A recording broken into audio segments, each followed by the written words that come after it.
The book is called Desert Dreamings, and we're going to learn about the Aboriginal Australian people and how they create their art through this worksheet.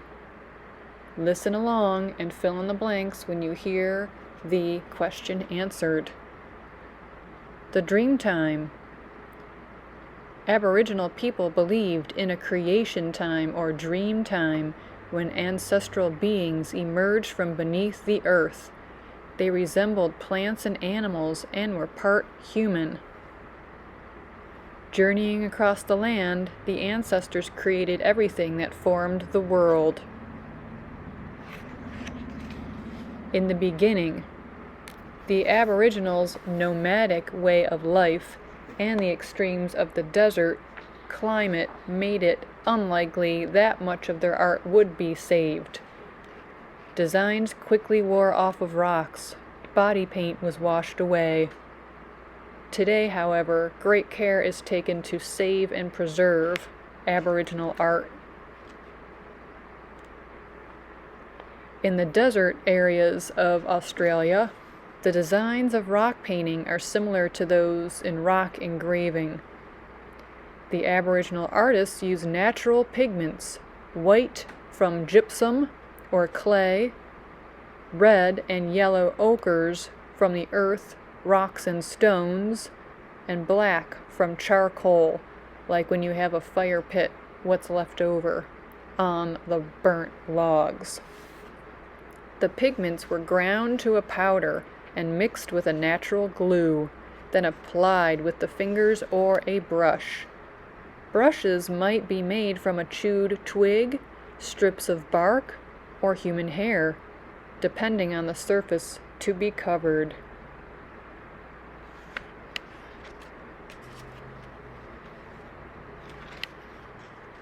A hidden message. Aboriginal art uses traditional symbols which can be read in many ways. Because of this, even the secret parts of the dreaming can be painted, but still remain hidden from us. The artist is the only person who fully understands the meaning. You'll see some symbols that they use in dot painting when you work on your dot painting today in art. Only a few of their meanings are given. They have many different interpretations. Looking at desert art. This we can translate with some of the symbols. There's dots used in Aboriginal art. It comes from rock painting, body painting, and sand drawings. The colored patterns of dots create three-dimensional pictures full of life and movement.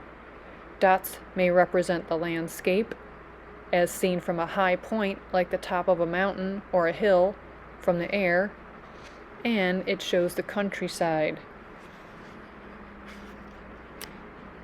Stories of the dream time. The stories of the ancestors' journeys tell about the landscape, animals, social laws and customs, and religious beliefs. This is Australia in some of the landscape, and each group with its own territory. The features of the landscape and sacred sites created by the mythical ancestors are important in everyday life.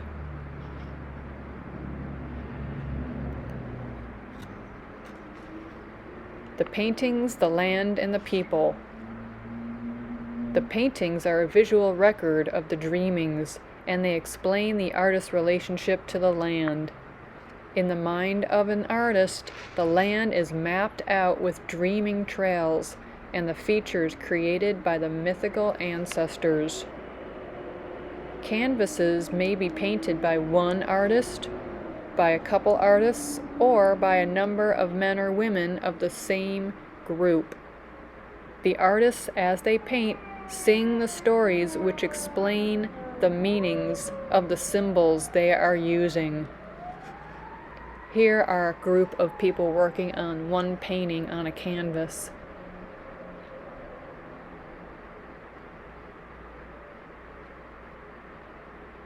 And this is artist Michael Nelson Tamara with one of his paintings. See how the painting reflects the colors and appearance of the landscape around him? Browns, dark browns, whites, red. Different places and different styles.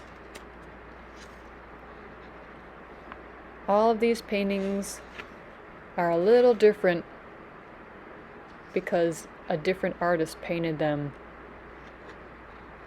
For thousands of years, desert Aborigines have slept out under clear, star-studded skies, so it's not surprising that there are so many Dreamtime creation myths explaining the beginnings of the sun, moon, stars, and planets.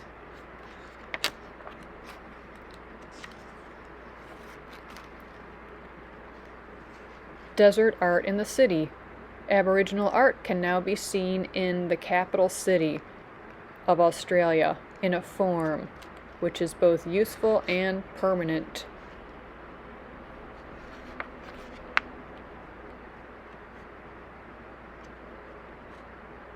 There's beautiful and useful objects. They're used every day, but now some of these are available for sale.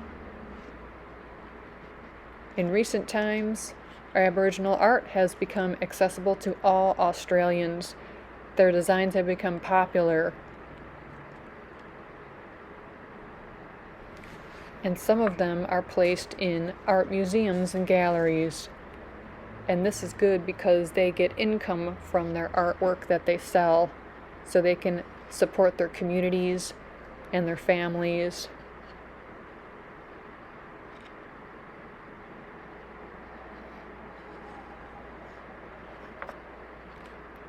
Aboriginal art reaches the world.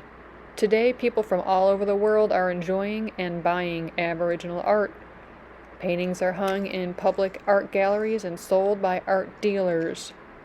These two paintings are on the National Gallery in Melbourne, Australia. I hope you learned something new about Aboriginal dot painting.